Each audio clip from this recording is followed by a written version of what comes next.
Gracias por continuar con nosotros en Directo América de France 24. Vamos a revisar las noticias que han marcado la agenda informativa de este viernes 24 de octubre. El presidente ucraniano Volodymyr Zelensky continúa su gira por Europa en búsqueda de apoyo militar y financiero para contrarrestar los ataques masivos de Rusia. Después de la cumbre de la Unión Europea en Bruselas el jueves, hoy se reúne en Londres con los líderes de la coalición de los voluntarios. El secretario de Estado de Estados Unidos, Marco Rubio, alertó que los deseos expansionistas de Israel en Cisjordania ponen en riesgo el acuerdo para la Franja de Gaza. En su segundo día de visita en Israel, reiteró que no cree que su aliado intente anexar el territorio palestino, tal como lo votó la Knesset. En inglés, Nicolás Maduro pidió evitar una guerra en medio de la escalada de tensiones con Estados Unidos. Y es que Washington continúa bombardeando supuestas narcoembarcaciones en el Mar Caribe y más recientemente en el Pacífico. Maduro además advirtió que se movilizarán las clases obreras si llega a acentuarse el conflicto. En revista de prensa revisamos los titulares que nos dejan algunos de los principales medios internacionales. Este viernes la revista alemana Der Spiegel reseña en su portada las implicaciones del caso Jeffrey Epstein y la amenaza que representa para el presidente estadounidense Donald Trump. Como titulan, enseguida lo vemos con el Mariangu. Y en economía hablamos de Rusia porque el Banco Central de ese país redujo su proyección de crecimiento económico para este año, una proyección que ha sido afectada por su PIB luego del anuncio del paquete de sanciones número 19 por parte de la Unión Europea y también de las medidas de Donald Trump contra las dos principales petroleras rusas. ¿Cuánto dejará de crecer Rusia a finales de este año? Estos números los trae en minutos Juan Pablo Lucumí.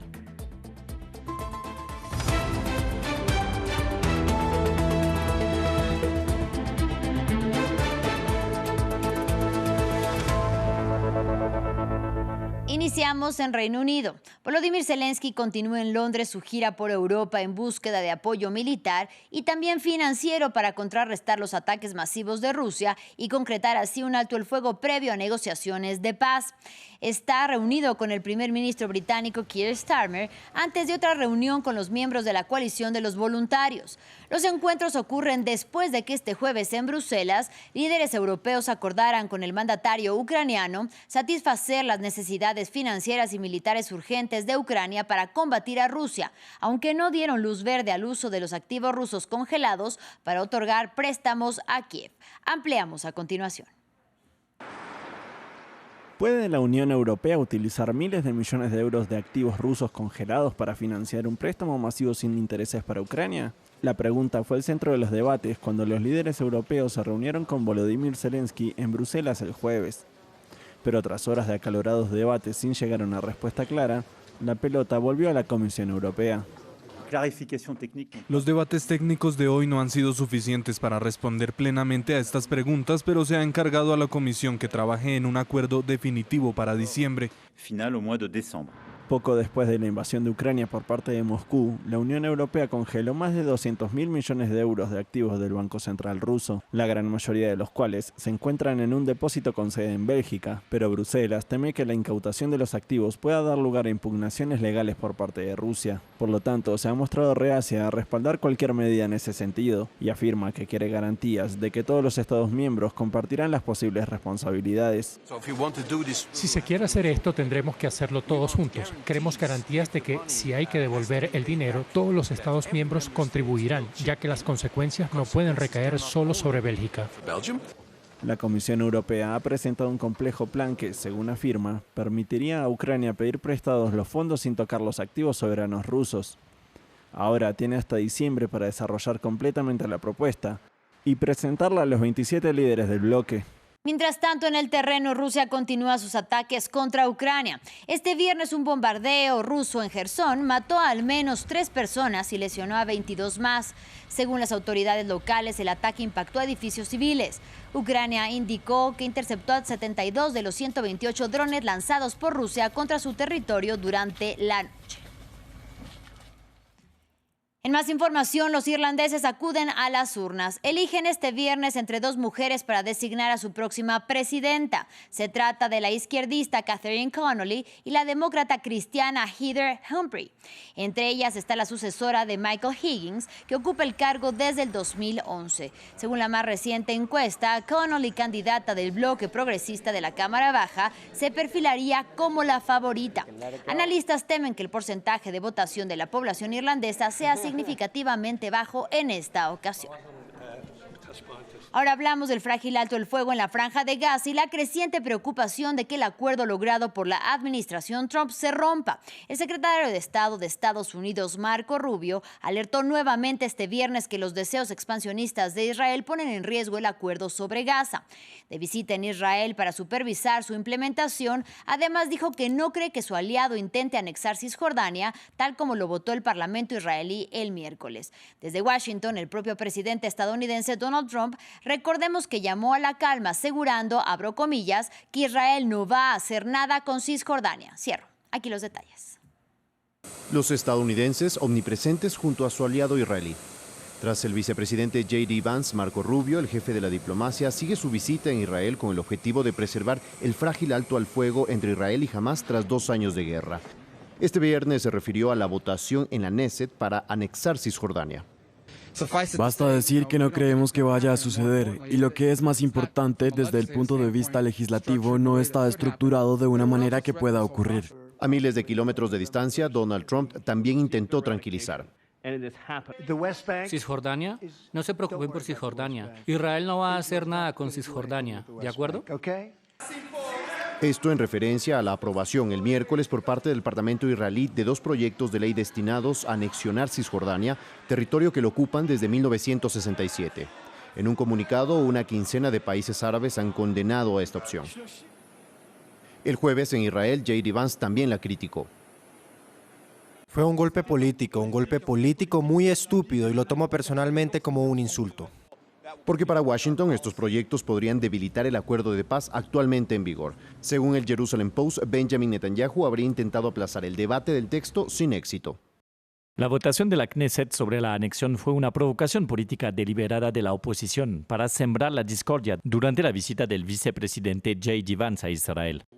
Parte de los aliados políticos del primer ministro israelí llevan años reclamando esta anexión, pero Benjamin Netanyahu también había esgrimido esta amenaza tras el reconocimiento del Estado palestino por parte de varios países occidentales. Por el momento, Israel apuesta por la distensión. El gobierno ha anunciado la suspensión del análisis del texto para garantizar el éxito oficial del plan Trump. Y en Turquía, la Fiscalía de Estambul anunció la apertura de una nueva investigación contra el exalcalde de Estambul, el socialdemócrata Ekrem İmamoğlu, encarcelado desde marzo. Al principal opositor del presidente turco Recep Tayyip Erdoğan, ahora lo acusan de supuesto espionaje para países extranjeros. También fue detenido el día de hoy el director de Tele1, un canal crítico con el gobierno turco. Nuestro corresponsal Adrián Rocha nos amplía. El alcalde de Estambul, Ekrem İmamoğlu, ha visto cómo hoy viernes se le ha interpuesto en su contra otra investigación judicial, en este caso por supuesto espionaje para algún país indeterminado extranjero. Esta es la última de las investigaciones y casos judiciales, múltiples de ellos impuestos en contra de İmamoğlu, recordemos, en la cárcel desde marzo de este mismo año. Desde la detención hasta ahora, el principal partido de la oposición en Turquía, el Partido Republicano del Pueblo, vive una ola de represión y detenciones constantes en tu contra. Recordemos que, aparte de İmamoğlu, varios alcaldes de distrito y provincia han sido detenidos. Hoy mismo, de hecho, también ha sido desestimado un caso judicial en contra del liderazgo de este partido. La justicia pretendía hasta hoy cambiar el liderazgo de este partido, liderado por el líder de la oposición, Özgür Özel, para interponer un interventor estatal en este partido. Según los expertos, de hecho, lo que busca el gobierno del presidente turco Recep Tayyip Erdoğan es acabar y domesticar con la oposición turca y convertirla, tal y como hizo la Rusia de Vladimir Putin hace 10 años, en una oposición dócil y servil al gobierno de la presidencia. Sin embargo, la gran mayoría de las encuestas, que aseguran que İmamoğlu es el político ahora mismo más popular en Turquía, consideran también que la gran parte de la población turca considera todos estos casos judiciales en contra del Partido Republicano del Pueblo no como casos de corrupción y judiciales reales, sino como juicios políticos en contra de la oposición en el país anatolio. Continúan las tensiones entre Estados Unidos y Venezuela. La Unión Americana anunció este viernes un nuevo ataque en el Caribe durante la noche contra una embarcación que supuestamente transportaba drogas y se causó ahí la muerte de 6 personas, según informó el jefe del Pentágono, Pete Hegseth. El jueves, el presidente venezolano Nicolás Maduro pidió evitar precisamente una guerra en una alocución en inglés. Sin embargo, advirtió que se movilizarán las clases obreras si llega a acentuarse este conflicto. Desde Washington respondieron que su interés es sobre los presuntos transportes de droga hacia Estados Unidos. Aquí los detalles. Not war, not war. Just peace, just peace.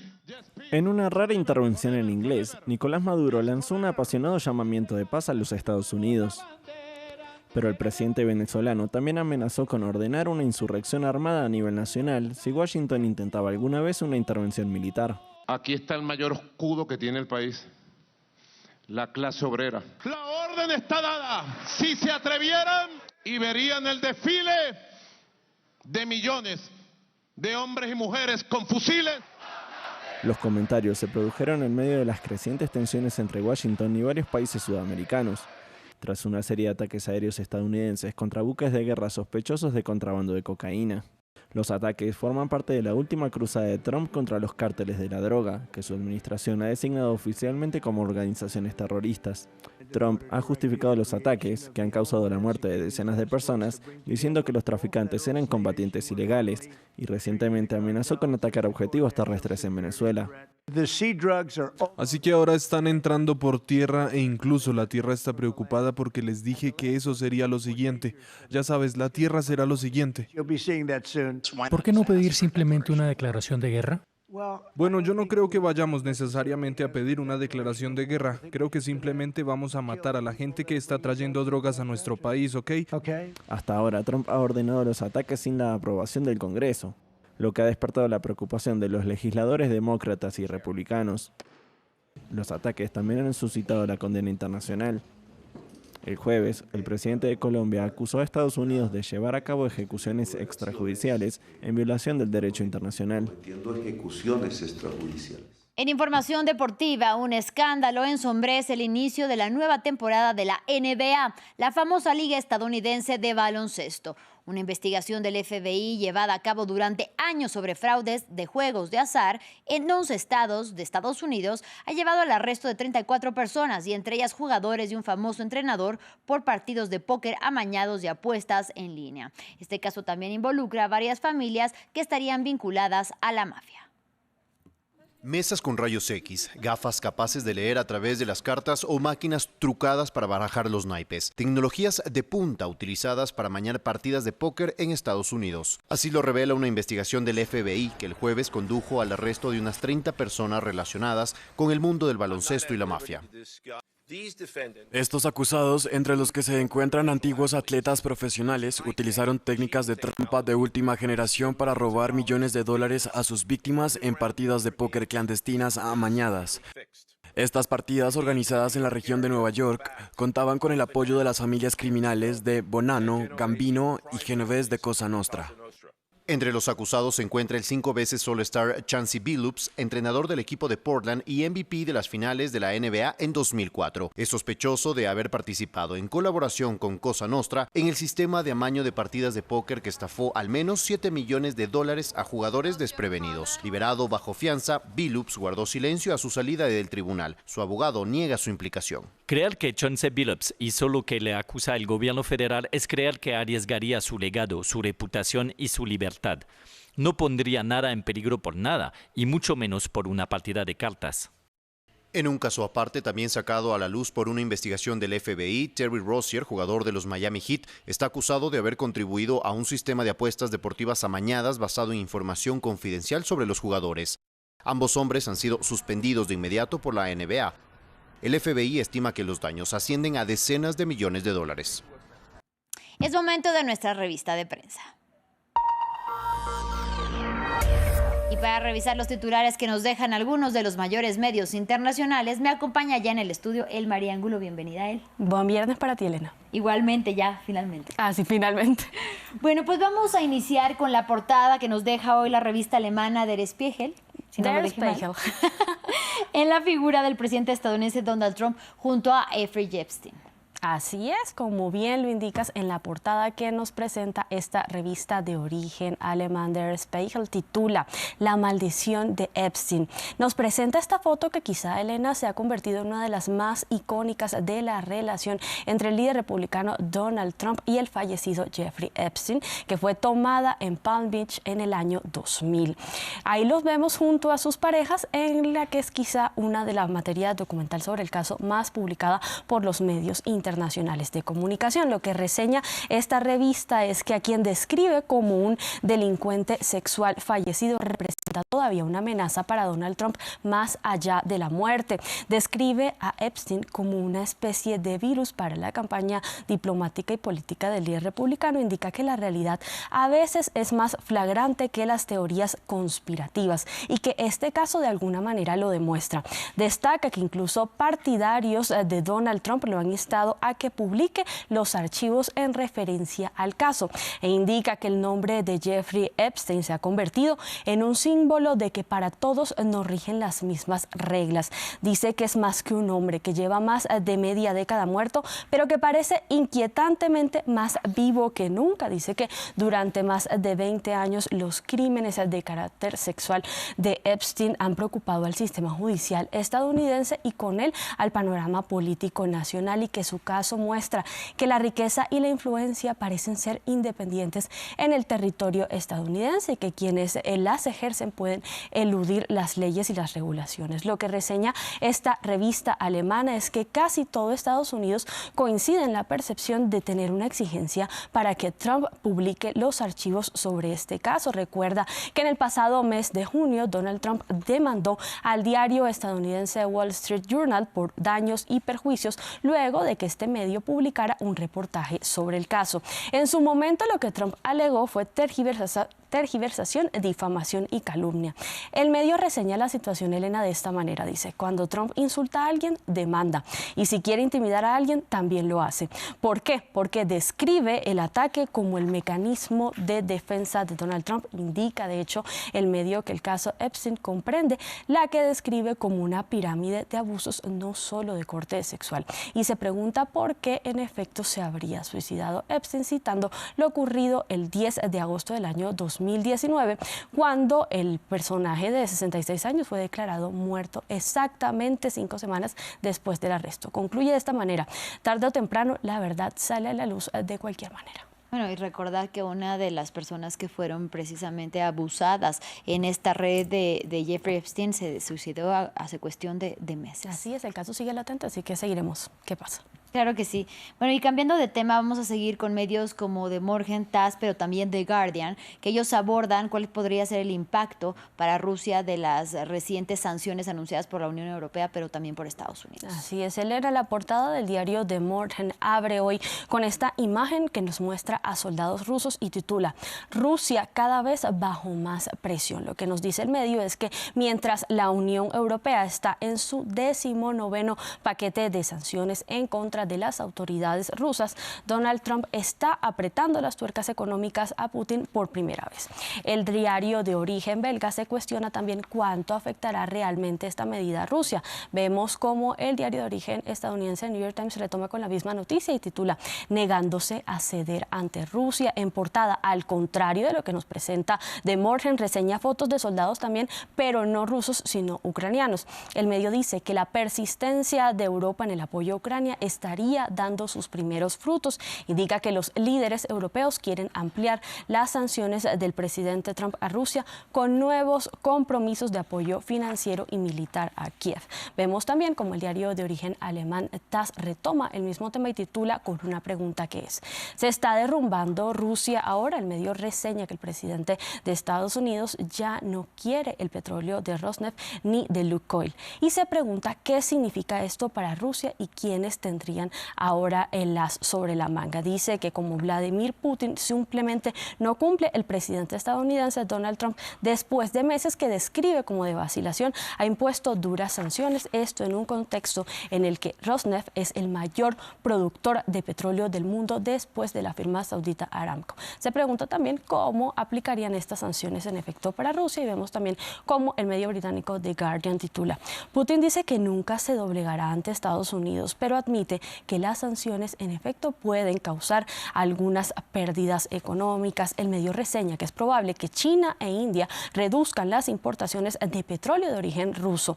Mientras Trump intenta ponerle fin a la guerra en territorio ucraniano, vemos también cómo el medio español El País titula: el golpe de Trump a las petroleras rusas trastoca los cálculos de Vladimir Putin para alargar la guerra en Ucrania. El medio reseña que ahora, Elena, la pelota queda sobre el campo de quién le compra el petróleo a Rusia y dice que la gran duda es si al final los importadores indios lograrán llegar a acuerdos con ambas partes para pagar en la moneda local, es decir, rupias o rublos, arriesgándose así notablemente a que se afecte su reputación ante Estados Unidos, que ya de hecho no los mira con tan buenos ojos.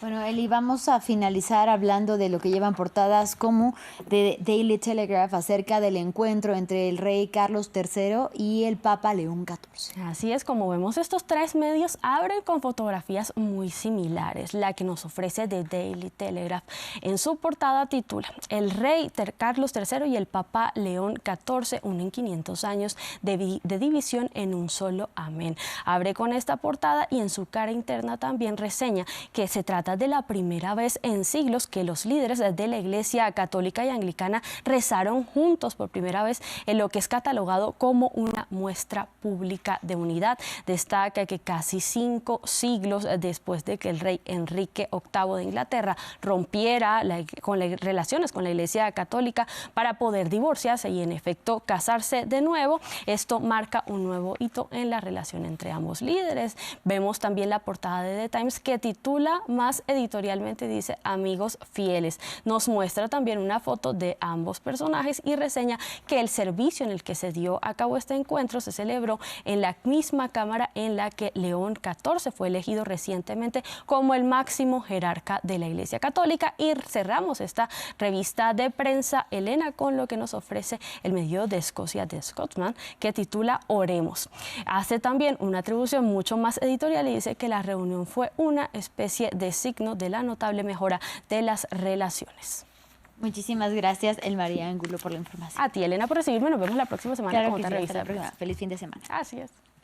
Ahora es tiempo de economía en France 24. Y ya está con nosotros aquí en los estudios de France 24 Juan Pablo Lucumí. Bienvenido, Juan Pablo. Feliz viernes, Elena. También para ti. Juan Pablo, pues iniciamos en China luego de 4 días de conversaciones a puerta cerrada porque Beijing hoy dio a conocer finalmente sus planes para la próxima década. Lo anunciamos a inicio de semana y hoy ya están los resultados de estas reuniones. Los altos funcionarios que estuvieron debatiendo prometieron que China está lista para que industrias como la tecnología cuántica, el hidrógeno, la energía de fusión nuclear y las interfaces cerebro-computadora tomen su mayor impulso jamás visto. Y es que por mucho tiempo China ha invertido en el desarrollo de sus sectores de ciencia y tecnología como parte de sus continuos esfuerzos por posicionarse como líder mundial en estas áreas por delante de Estados Unidos. Y ahora su plan hasta 2030 muestra su alta ambición para lograrlo.